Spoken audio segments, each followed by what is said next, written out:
Hello students. जैसा कि आपको पता है प्री बोर्ड्स आ रहे हैं। कईयों के तो स्टार्ट भी हो गए हैं, कईयों के भी स्टार्ट होने हैं। किसी के 10th और 12th में किसी के 2 प्री बोर्ड्स होते हैं, किसी का एक ही प्री बोर्ड होता है किसी किसी स्कूल में। ठीक है, तो ये अपने अपने स्कूल का क्राइटेरिया है। उसके बाद प्रैक्टिकल स्टार्ट हो जाएंगे। उसके बाद जो है बोर्ड, आपके बोर्ड्स शुरू हो जाएंगे। फिर बच्चे काफ़ी कंफ्यूजन में हैं कि कैसे स्टडीज़ की जाए, कैसे अपना टाइम मैनेजमेंट किया जाए। तो उसके लिए मैं आपको कुछ टिप्स दूंगी, तो ये आपके लिए बहुत हेल्पफुल होगा। तो सबसे पहला टिप तो ये है कि आपको अपना एक प्रॉपर टाइम टेबल तैयार करना है। ठीक है, एक अपना प्रॉपर टाइम टेबल बनाइए कि मुझे 9 to 10 ये करना है, 10 to 12 ये सब्जेक्ट करना है, 3 to 4 ये करना है, 7 to 8 ये करना है। अकॉर्डिंगली अपना तैयार करिए। और ये अपने सब्जेक्ट की वेटेज के अकॉर्डिंग, कि आपको पता है कि आपको किस सब्जेक्ट को कितना टाइम देना है, किस में आपको ज़्यादा ज़रूरत है, किस में आप वीक हो, या किस में आपको कम टाइम देने की ज़रूरत है। उसके अकॉर्डिंग आप अपना एक टाइम टेबल सेट कर लीजिए। ठीक है, तो वो फिर आपकी टाइम मैनेजमेंट हो जाएगी, तो आप हर सब्जेक्ट को एक प्रॉपर टाइम दे सकेंगे। फिर उसके बाद है आपको अपना फोकस, हर सब्जेक्ट पे अपना फोकस मेंटेन करना है। ठीक है, जैसे आप कोई कोई टॉपिक लेके बैठे हैं तो उस पे पूरा फोकस होना चाहिए।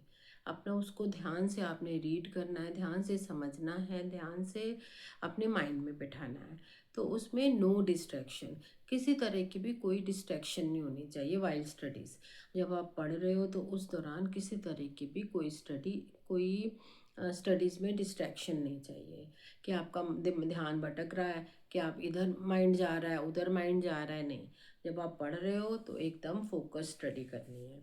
ठीक है, अब जैसे है मैथ्स वगैरह में क्या करना, बच्चों को बड़ी प्रॉब्लम आती है, ट्रिग्नोमेट्री करते हैं या कुछ भी, कोई भी। तो उसके लिए आपको सबसे पहले, जितने भी मैथ्स में तो फार्मूलाज ज़्यादा होते हैं, फार्मूलाज को आपको अच्छे से लर्न करके अपने माइंड में बैठाना है। तो जब आपको सारे फार्मूलाज क्लियर होंगे तो आपको सम सॉल्व करने में कोई भी प्रॉब्लम नहीं होगी। तो कंसेप्ट क्लियर होगा तो आप कंसेप्चुअल बेस पे अपने सम सॉल्व कर सकते हो।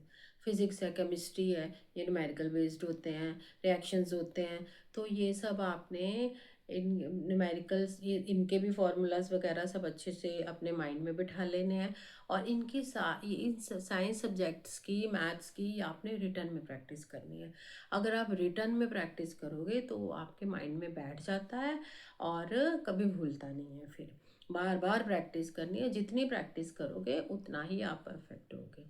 फिर उसके बाद जो है आपने हो गया, प्रैक्टिस हो गई। फिर लास्ट में जो है आपने, सबसे लास्ट पॉइंट जो है कि आपको स्ट्रेस फ्री रहना है। ठीक है, स्ट्रेस फ्री रहोगे, टेंशन नहीं लेनी है कोई माइंड में, स्ट्रेस फ्री होके अपना तैयारी करिए और बी पॉजिटिव। और जब आप कूल माइंड से अपना पेपर दोगे, जब एग्ज़ाम देने जाओगे तो एग्ज़ाम जो है, पेपर जो है आपने 2 बार कम से कम रीड करना है। रीड करके फिर उसमें आपने अपना टाइम मैनेजमेंट बनानी है, किस किस क्वेश्चन पे आपको कितना टाइम देना है। ठीक है, तो उसके अकॉर्डिंग आप अपना पेपर सॉल्व करिए। तो देखना, ये सब अगर आप टिप्स फॉलो करते हो तो इसमें आपको पक्का सक्सेस मिलेगी और अच्छे आप स्कोर से पास आउट होंगे। अगर आपको ये मेरी टिप्स पसंद आई हैं तो आप ये मेरी वीडियो को लाइक करो। और मैं जल्दी ही नई टिप्स के साथ, नए आइडियाज़ के साथ और आपको मिलती हूँ नेक्स्ट वीडियो में।